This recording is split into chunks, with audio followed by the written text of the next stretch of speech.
Beleza, galera? Gente, tranquilo? Então é o seguinte, sou o professor Thiago de literatura e hoje eu estou aqui para trabalhar com vocês algumas questões sobre o arcadismo, tá? Que a gente viu na última aula. Então eu peguei duas questõezinhas aqui para a gente pensar um pouquinho, beleza?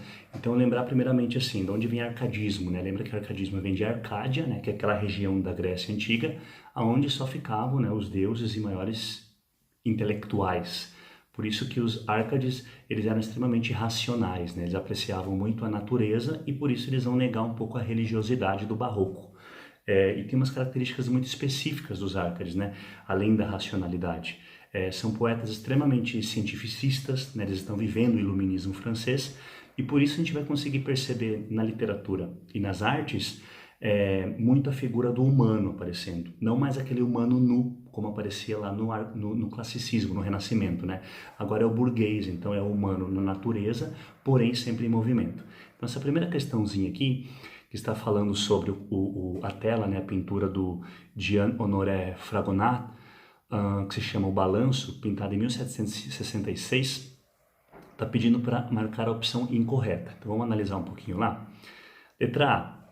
A estátua de Cupido no canto esquerdo da tela é um símbolo tradicional do amor. Beleza? Até aí a gente sabe, né, que é um símbolo tradicional da cultura greco-latina. Adequado a uma cena de amorosa pastoril. Aqui ele age como um cúmplice, levando o dedo aos lábios para reforçar o sigilo do encontro entre os amantes. É o que a gente percebe ali na tela, né? Esses dois amantes, eles estão, por assim dizer, foragidos, né? Foragidos da onde? Eles são burgueses e eles estão fora do seu habitat natural, né? Que seria a cidade.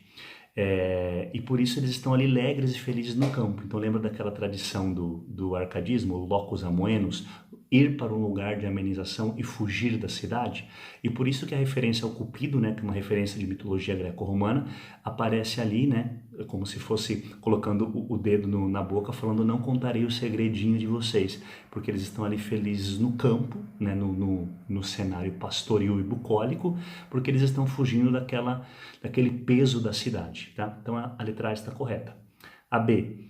Alguns artistas neoclássicos adoravam o erotismo, por isso o sapato rosa que sai voando pelo ar resume a atmosfera de flerte, paquera da cena. A mulher também está levantando a saia para que o amante possa ver suas pernas. Sim, né? Aí a gente consegue perceber um pouco do erotismo Árcade, que no barroco foi censurado, né? Porque lembra que no barroco pouco se vê o erotismo, né? Um pouquinho só em Gregório de Matos, mas a tentativa era sempre falar da religiosidade e tentar evitar tudo que era pecaminoso. Aqui você já consegue de novo perceber o erotismo. Não é um erotismo muito forte como no Renascimento, mas ali as pernas da mulher, né, e o sapato voando já é uma tendência erótica. Então também está correto. Vamos ver a C. A pintura busca suavidade e o ambiente aberto. Até aí tudo bem. Em contradição ao barroco. Sim, porque o barroco normalmente tinha os quadros mais fechados, né, enclausurados. Porém apresentava a mesma dramaticidade, ação. Há também a presença da suavidade e luminosidade nas cores, em contraposição ao estilo barroco, que usava mais claro e escuro. Essa C também está correta, porque realmente, né, o barroco utilizava mais cenários enclausurados, né? Eram quase sempre cenários fechados, que lembram o grotesco, o claro e o escuro, o branco e o preto, beleza? E aqui você encontra muito mais a abertura da ação, você encontra a dramaticidade também, né? Como o barroco, que também trabalha com ação, porém é uma dramaticidade em aberto. Lembra que no Renascimento nós tínhamos o estático, a gente não tinha o drama. Só você lembrar, por exemplo, da Mona Lisa, da Nascimento de Vênus e do Davi de Michelangelo. Lembra que eles são sempre figuras paradas, né? Você não vê o movimento neles. No barroco e no neoclássico você já percebe o movimento. Porém, o barroco, o movimento era sempre em lugares escuros e agora no neoclassicismo o movimento é sempre em lugares abertos, pastoris, campestres. Letra D. A utilização da natureza como tema central, o pastoralismo, né, o bucolismo, manifestado por flores, pássaros, rochas e plantas. Sim, a gente consegue perceber nessa tela todos esses elementos do arcadismo. E última, o artista busca o emprego de temas referentes ao citadino, ou seja, cidade, ao urbano, utilizando a aristocracia burguesa e temas religiosos, como o anjo no canto esquerdo, como centro da sua pintura. Por isso a harmonia das cores celestiais.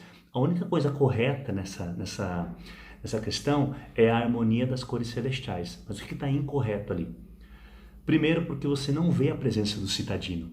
Você vê a presença do campo, da natureza. Então não tem nada de urbano, não tem nada de cidade. Segundo, que não tem temas religiosos, porque ali ele está falando de temas religiosos no sentido sacro, né, no sentido cristão. Você encontra cenas da mitologia greco-romana, né, greco-latina, como por exemplo ali nas estátuas do Cupido. Então não tem nada de sacro, religioso. O que tem é pagão, tá? Profano. Então a letra E está incorreta, beleza?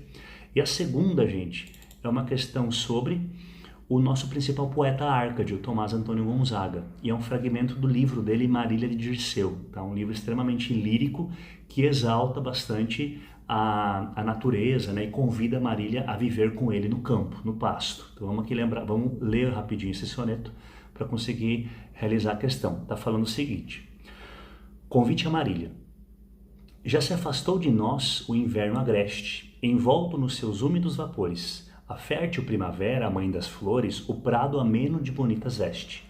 Varrendo os ares, o súbito nordeste, os torna azuis, as aves de mil cores. Adejam entre zéfiros e amores, e toma o fresco tejo a cor celeste.